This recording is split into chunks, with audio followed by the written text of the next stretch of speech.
ये ससुरा प्रेम शब्द अधूरा है, देखो ना, अधूरा है कि नहीं है, र पूरा है, शब्द अधूरा रहता है यहाँ पे। इसका पर्यायवाची देखोगे तो ई भी अधूरा है, देखो इसका देखेगा तो अधूरा है।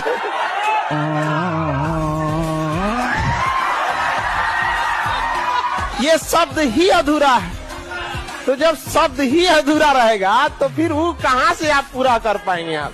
भाई देखो क्या कह रहा है, लेकिन सर विवाह तो पूरा है,